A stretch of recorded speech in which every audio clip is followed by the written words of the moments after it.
The stories shared on It Takes Balls are unique to the individual sharing. Always speak with your trusted medical provider for treatment options specific to you. Welcome back to It Takes Balls, presented by Testicular Cancer Awareness Foundation. Today's guest is a two-time testicular cancer survivor from Baltimore, Maryland. He's a lawyer, and his name is Burke Miller, and he's probably pretty busy with the lawyer stuff in Baltimore. Burke, thanks so much for being here. Yes, it is indeed a busy industry, and thanks for having me. I'm really excited. So, as I mentioned, you're a two-time testicular cancer survivor. So, I mean, for most guys, this podcast is called It Takes Balls. Most guys, it's just ball. But you, I mean, It's balls. Yeah, it takes both. And fortunately, they make some good rubber ones these days.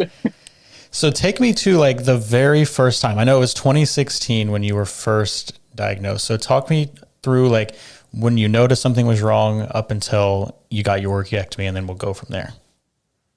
Absolutely. So it was 2016. I wasn't married yet, but I was living with my fiance in DC, and we were getting ready to move to Baltimore in a couple weeks. And she was out of town for, I can't exactly remember why, but I was rewatching an old season of some show, probably The Wire, and was just laying on the couch. And it's really weird that we have to convince so many guys to do self-checks, because if we're being honest with ourselves, we have our hand down there more often than we probably should. And I was laying on the couch getting comfortable, and I felt something weird.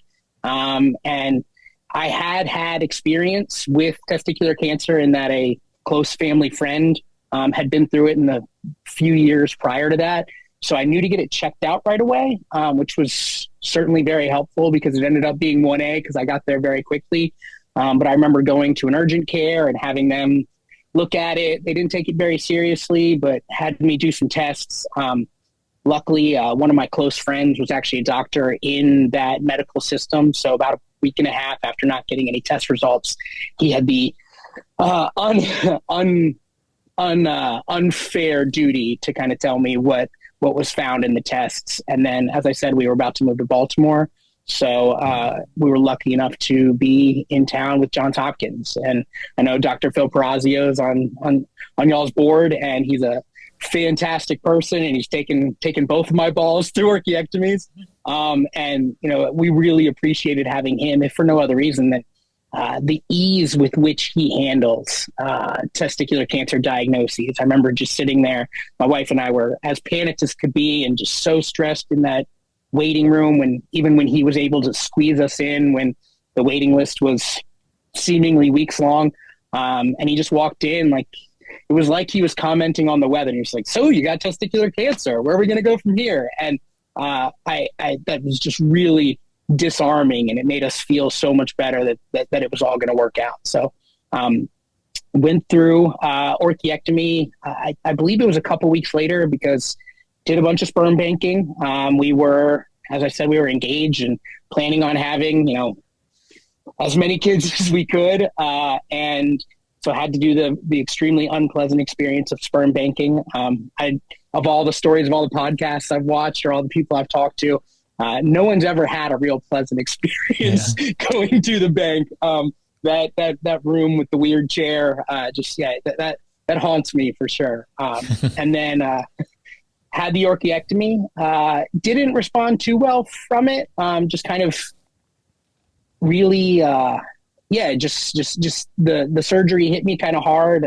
I don't know if I had emotionally processed any of what was going on prior to the orchiectomy. So maybe just being in a really crappy mood after it was my way of kind of exhaling and letting a lot out. And you were how old at this time?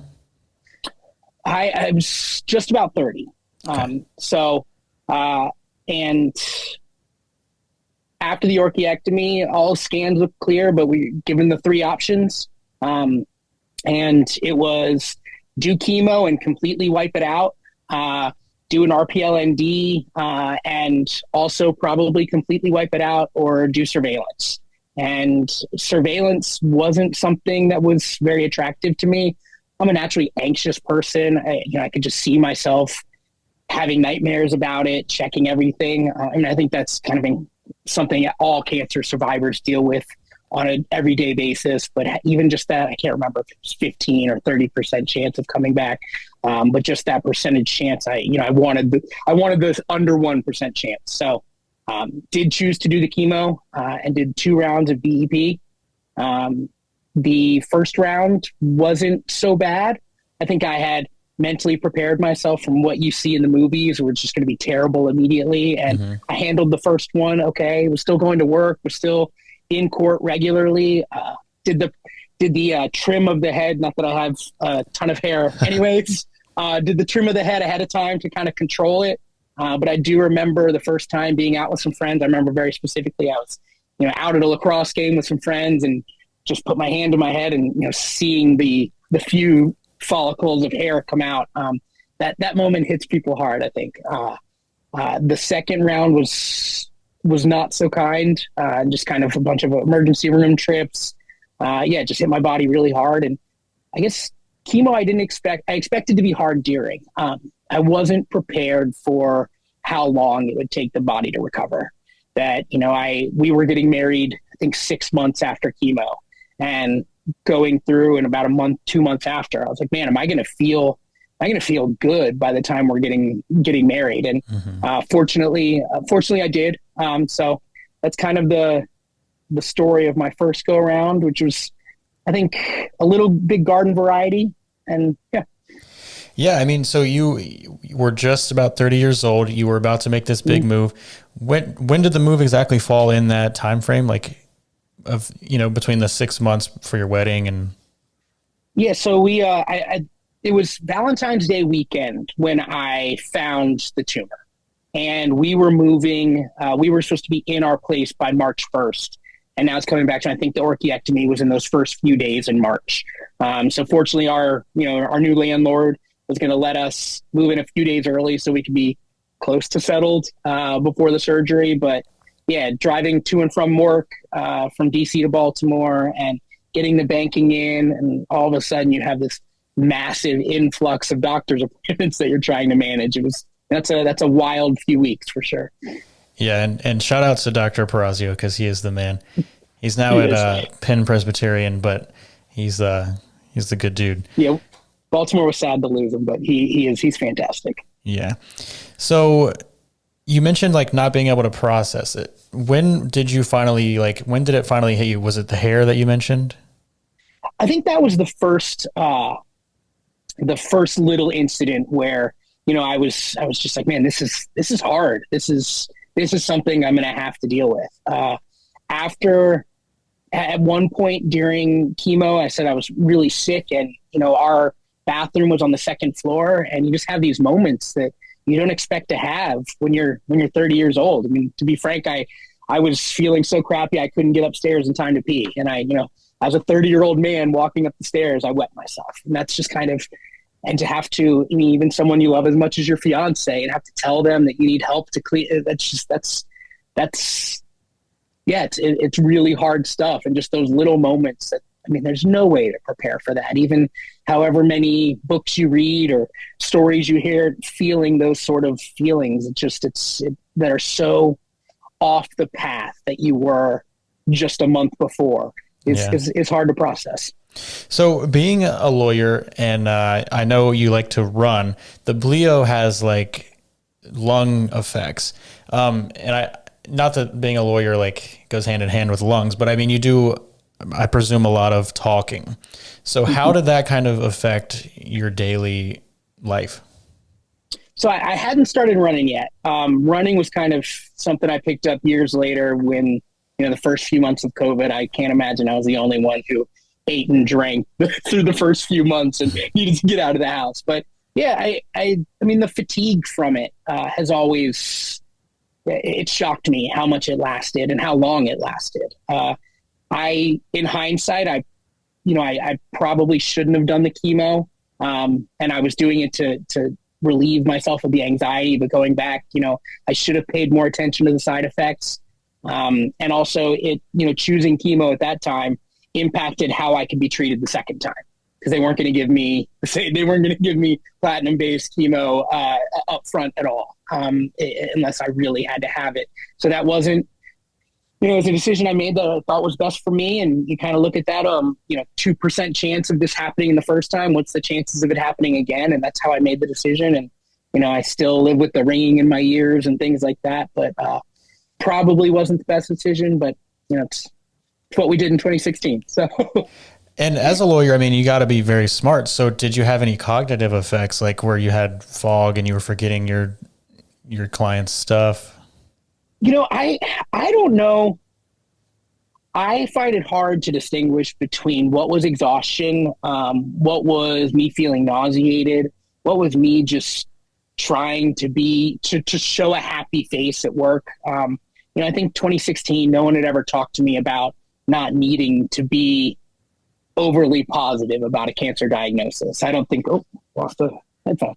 I don't think I had ever heard any discussion of that until well after my second go through. And I kind of wish I had, because I spent a lot of energy just being really positive when I would go to work or see friends and family. So I don't know if I can distinguish what was chemo side effect versus what, the world just kind of coming down on you pretty fast and unexpectedly. Yeah, same for me. Like when I was diagnosed, I was working at a news station and I was working on the morning news. So I was waking up at 2, 3, sometimes 2 o'clock in the morning. Like I never knew if it was that schedule that was making me tired or, so I hear you. Part of your submission, you mentioned the importance of second opinions. Do you want to talk about that now, or do you want to talk about that after we talk about your second diagnosis? We didn't do it much the first time. As I said, we kind of, Dr. Parazio was the wavelength we needed at that time. How easygoing he was. We trusted the name of Hopkins. We certainly trusted the proximity of Hopkins. It's, from where we were living at the time, it was, 10 minutes door to door, which certainly is helpful when you're doing chemo treatments and needing to go to ERs and stuff like that. The second time was when we really dialed up the second opinions. And it was, I don't know if fortunate's the word, but you get testicular cancer a second time and every doctor is willing to see you immediately. They'll clear their schedule very fast because you're just, you're starting to be someone that's much more rare than what they see on an everyday basis. And went to, as I said, Dr. Parazio, did the orchiectomy second time, and not for any lack of trust in him, but I think he was the one that says get second opinions and get out there and see. So we flew out to see Dr. Einhorn at Indiana, went up to Sloan Kettering to see Dr. Feldman and Dr. Scheinfeld, and those second opinions, because I just assumed that what I perceived to be the upper tier, upper echelon of people who treat this were all going to agree on everything. And it turns out they didn't. And we found, I know that the style of RPLND that Dr. Parazio does was not the same style of RPLND that was done at Sloan Kettering. And, I think one of the things that Sloan Kettering, I ended up doing the RPLND at Sloan Kettering. And I think one reason was not just because of the second opinions, but, their patient services were just incredible. And it was December 2020 when getting into hospitals took, being quarantining for a week. A lot of staff was working from home. It was just, and Sloan Kettering seemed to have the best answer to all those problems. And, my wife and I just felt really, really comfortable with the staff and everything that was at Sloan Kettering. So we ended up choosing them. Gotcha. So, when you noticed something different about your remaining testicle, what was it that you'd noticed that got you back in? Yeah, at that point it was, I was doing first Saturday of every month, just do the check. And after the first time and the second time, you know it as soon as you feel it. I remember exactly where I was and doing my check, and stomach just absolutely dropped. My wife was getting ready. My wife at the time was getting ready we were having a date night that night. My fathers-in-law were downstairs. By now we had 2 kids, which we were really lucky to have after the first go round. And yeah, just your stomach really dropped because I knew exactly what it was, and it really, well, fair to say we've never gone back to the restaurant. Then I told my wife, I was like, cancer's back. Sorry, honey. Okay. So you noticed it and then you went and you had your orchiectomy. What was the timeline between that and the decision to have your RPL&D at Sloan? I know you traveled around. So was there any risk in waiting? We took a little extra time before the orchiectomy. Probably a little more than Dr. Parazio really wanted us to take. As I said, I had started running in the past few months, and there was a race I had trained for, and it was really important for me. So we postponed it 5 days from what he wanted, and also we wanted to try for a third child naturally. And I think, man, it was first weekend in September that I found the tumor. I think we had done scans about a week and a half later, and then the orchiectomy was in the middle of October.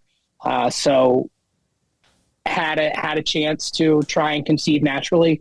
I mean, by good grace, we were able to, which was just an absolute blessing for us.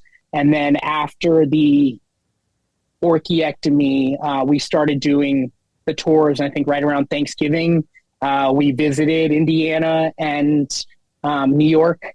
And when we decided to go to Sloan, the soonest opening that Dr. Scheinfeld had was Christmas night or Christmas Eve or something like that. And I was like, man, I got 2 little kids. None of us are in a very good place right now. I can't miss Christmas this year. And that cycle, I mean, for a million reasons, was just much harder on me. Just emotionally, that hit so much harder. But ultimately got the RPL&D on New Year's Eve 2020, and spent the next couple of weeks at Sloan. So you may or may not remember the specifics, but if you do, what were the differences between the 3 opinions that you got, and why did you choose Sloan? Well, I know I'm trying to remember exactly who said what. It probably not important, but there was one of the 3 that was willing to administer chemo again. That was my preference. Having had such a tough experience with both orchiectomies, I don't respond well to pain medicine. I get really bad hiccups, and once you've been cut in the core, pain medicine, having hiccups is just a bad cocktail. And so surgery was not something I wanted at all. And I would have rather done chemo. And a couple of them told me no. They're like, we're not gonna give you chemo again. So you can go somewhere else and do it, but we won't. And I know the style of RPL&D is different. I think Dr. Parazio did more of the minimally invasive or the robotic. I can't remember, but Dr. Scheinfeld, he cuts you up fully. And although that wasn't attractive, it was just kind of the full experience. I think, Dr. Feldman at Sloan was also just the way he broke down numbers and statistics for me was the first time I truly understood what was going on. So yeah, I don't know what made us choose Sloan, but the whole package just seemed great. Yeah. So obviously losing the second testicle, like going into that, they know that there's going to be changes in like testosterone and stuff like that. So was all that discussed with you prior to the second orchiectomy?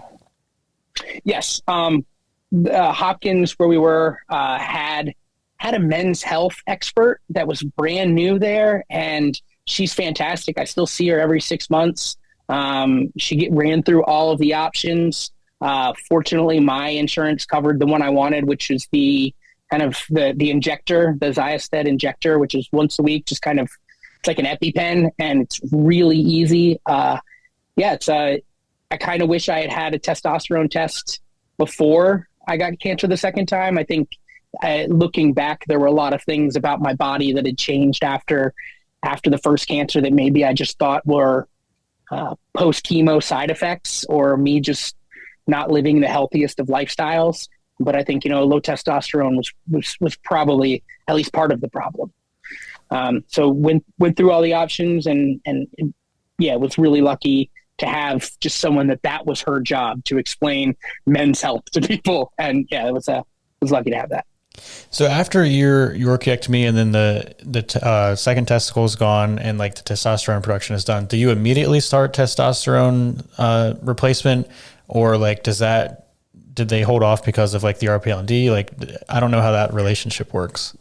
It was, I don't think I took an injection because it's once a week. And I don't think I took an injection in the week after the orchiectomy. But starting the next week, I had my injections, and I've pretty much taken them ever since. I believe I even brought one to Sloan, or one or two to Sloan. So when I needed it, they injected me. I don't know where they would have, because my stomach was a pretty big mess at the time.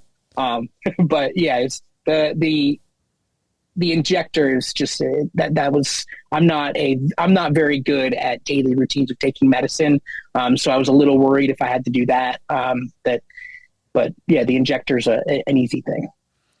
Yeah. So, okay. So being somebody who doesn't really like surgery, you didn't want the surgery. I mean, who likes surgery, I guess, but, after the RPL&D, like, what was that recovery like for you?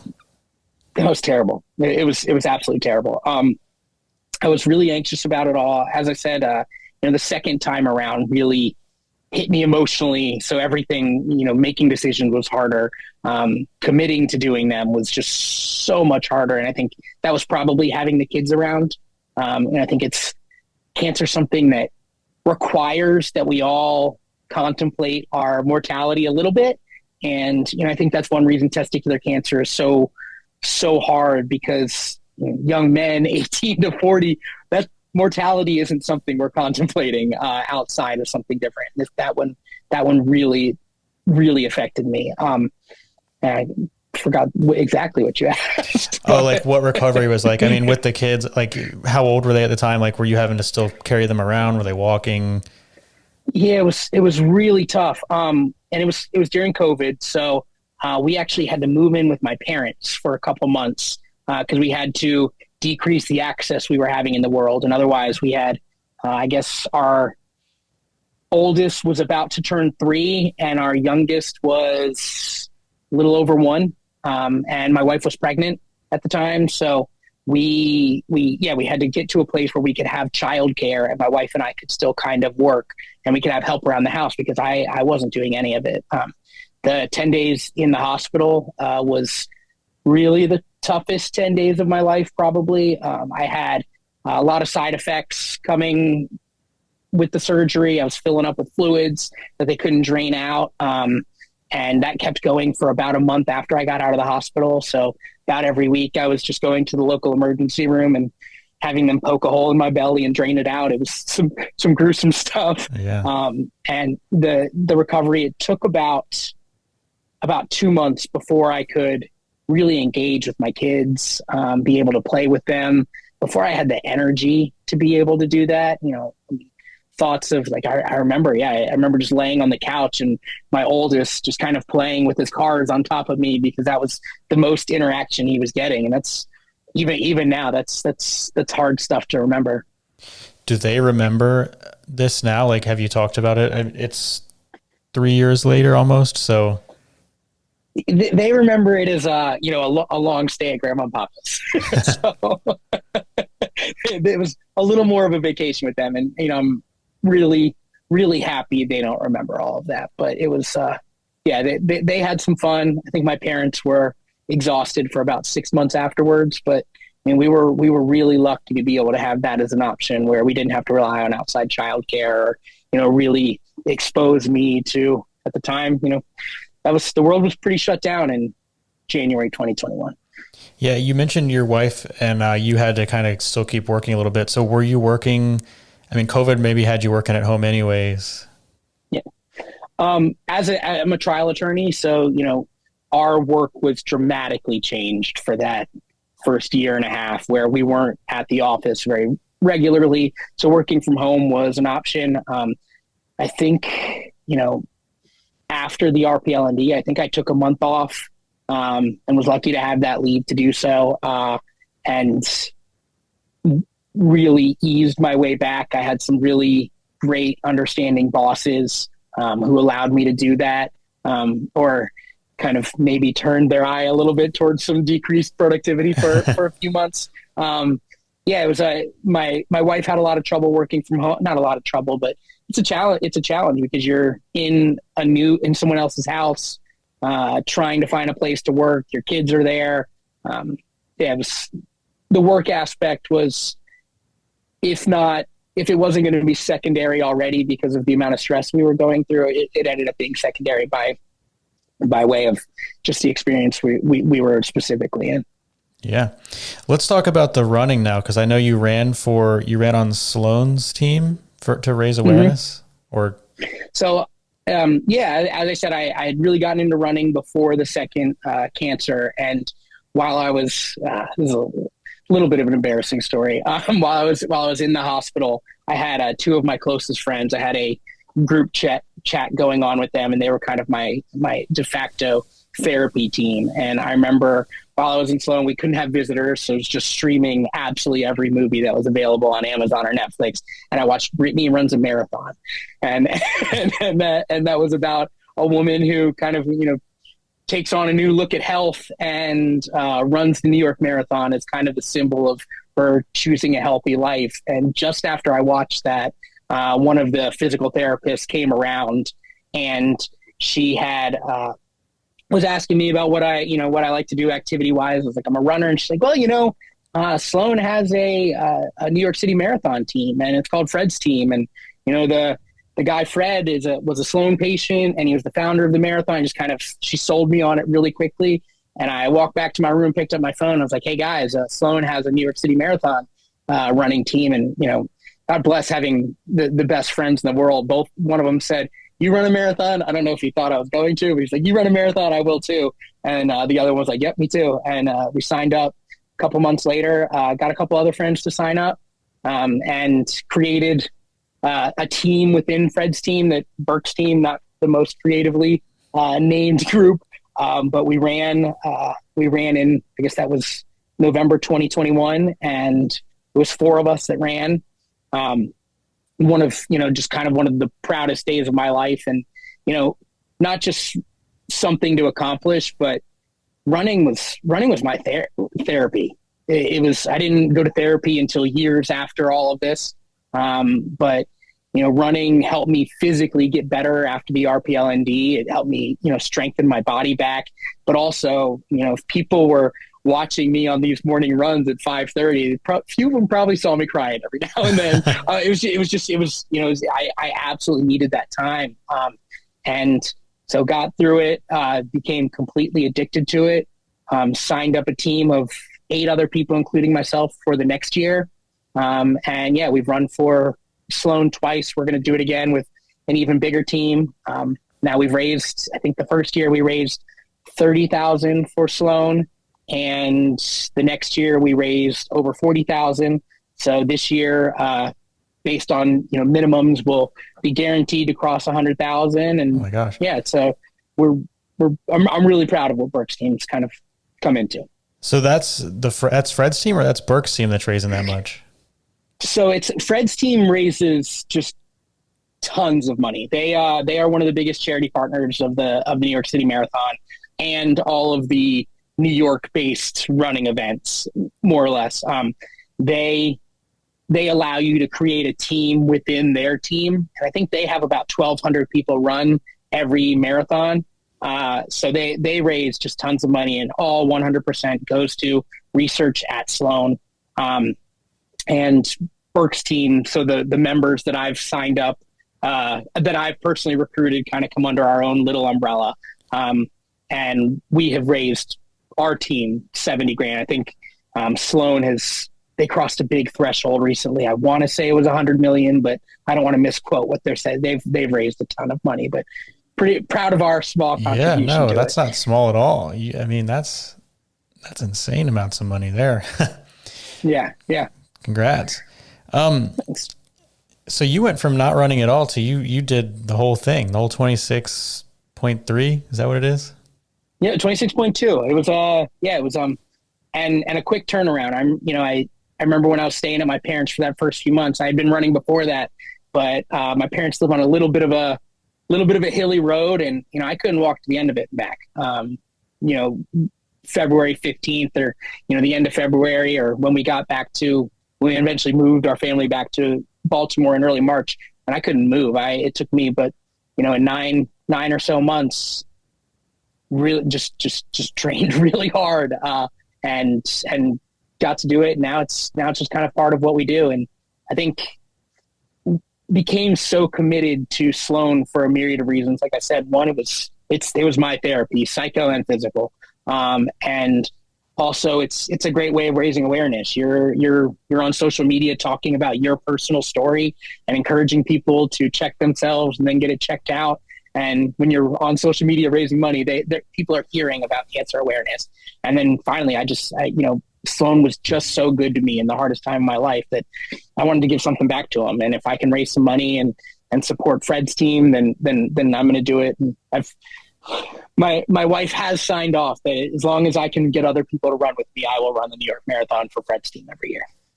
Nice. Wow. Yeah. So you don't have to worry about your nuts like bouncing around while you're running too. So that's good. Well, yeah, the rubber balls was an adjustment. No one explained to me that they were going to be different shapes and sizes. Okay, yeah, you did mention that. So you have implants. I do.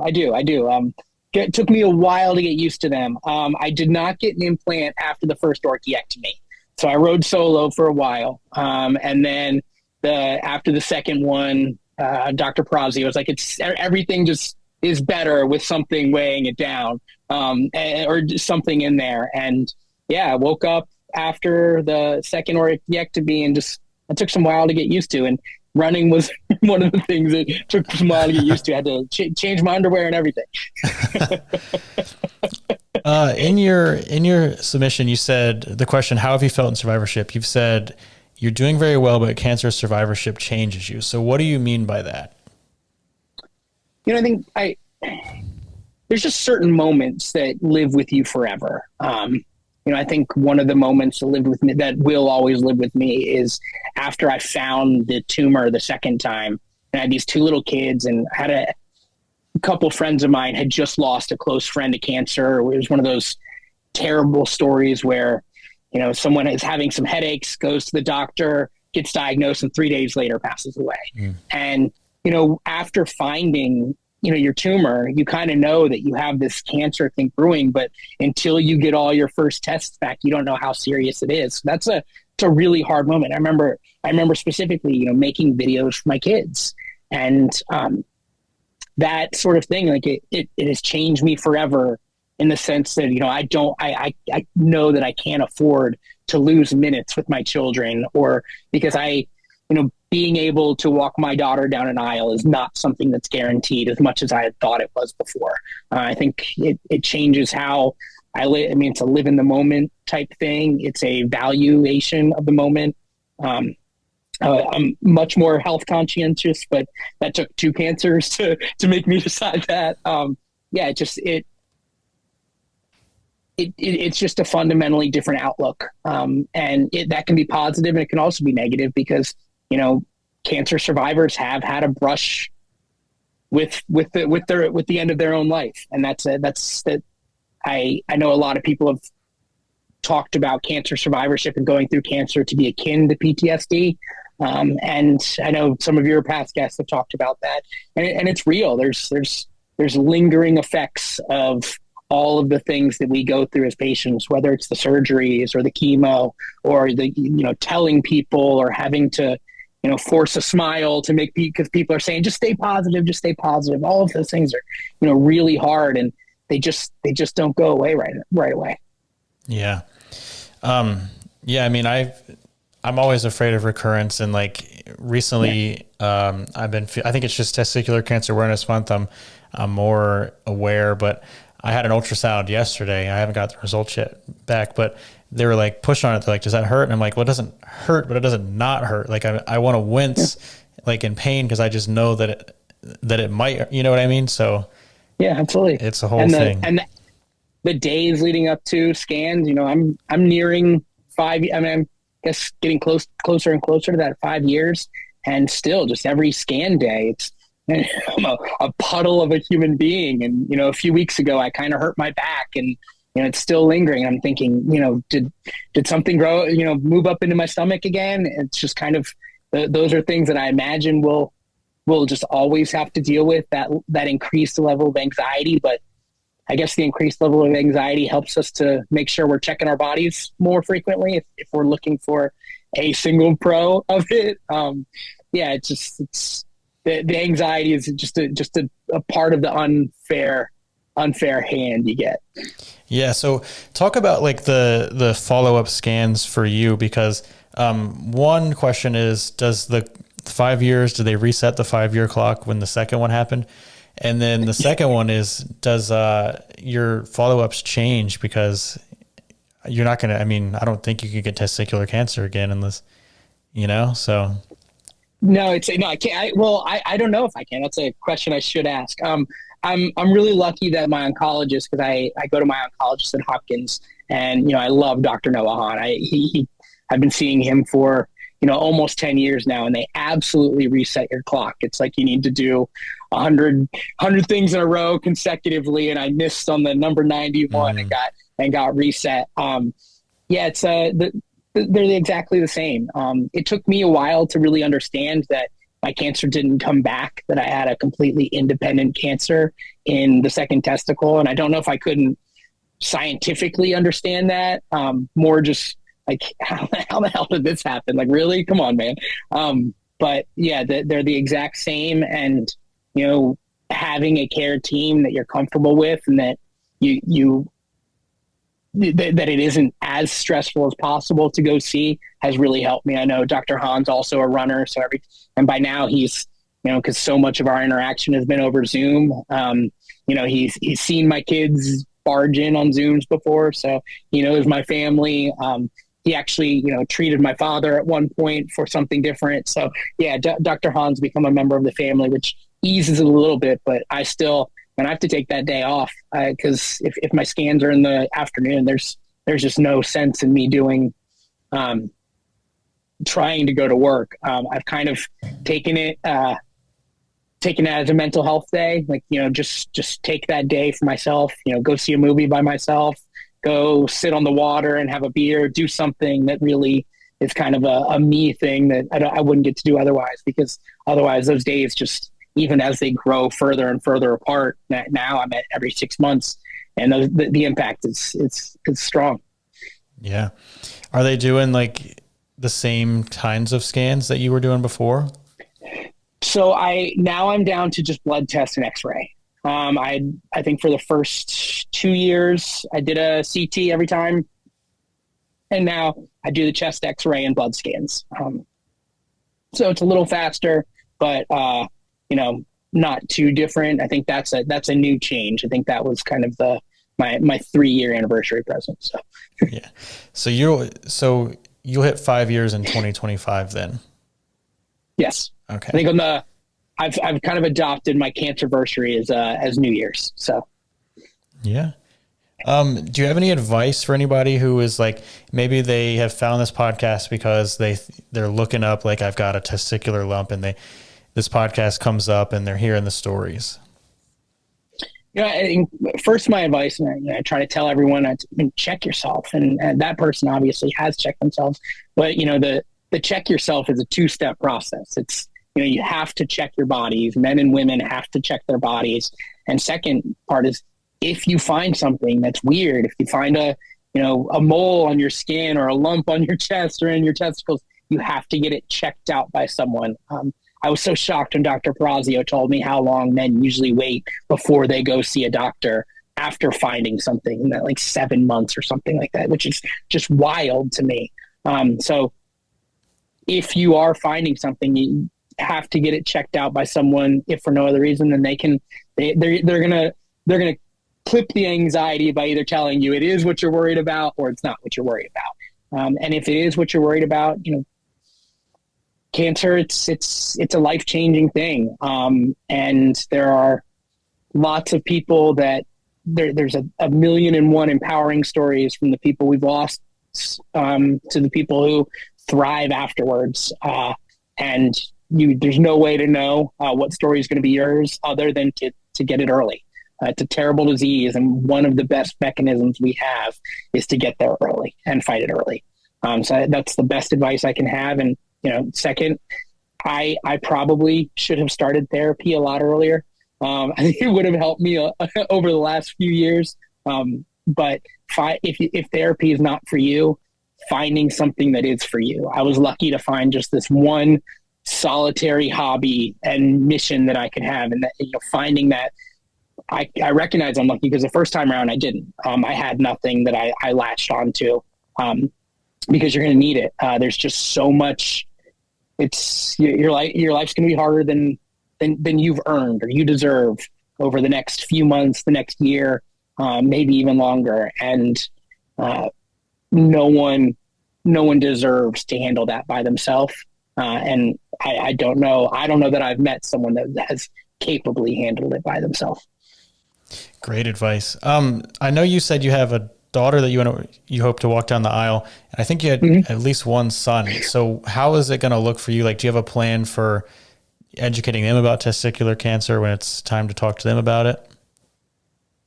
Yeah, I think it as soon as my kids understand that daddy was sick. I have like a bracelet that I wear from either time, and that I was sick is something that they've understood. I shamelessly use my kids in my fundraising, so they've said the word cancer a couple times, not necessarily knowing what it means, but we will absolutely talk about it. By virtue of the exact type of prosecution I do, it's really important to me to talk about bodies and body safety and stuff like that.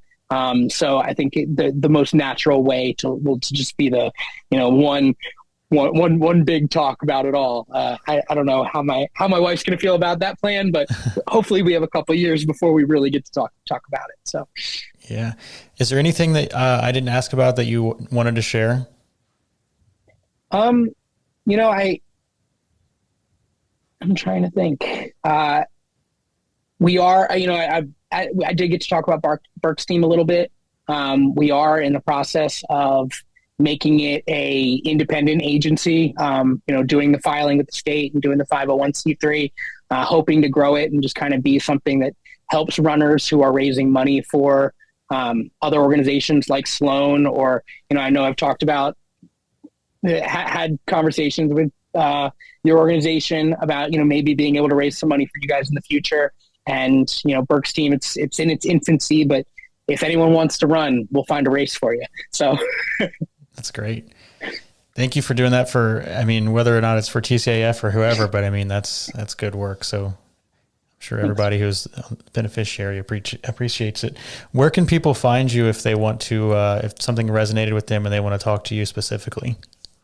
So, I'm pretty open on social media, Burke Miller. I'm on Instagram with J Burke Miller, and Burke's team's on Instagram at Burke's team, and has a website too. And I'm never shy of talking to anyone who asks. So I would hope that hopefully the message resonates with someone, and if not, worth the try either way.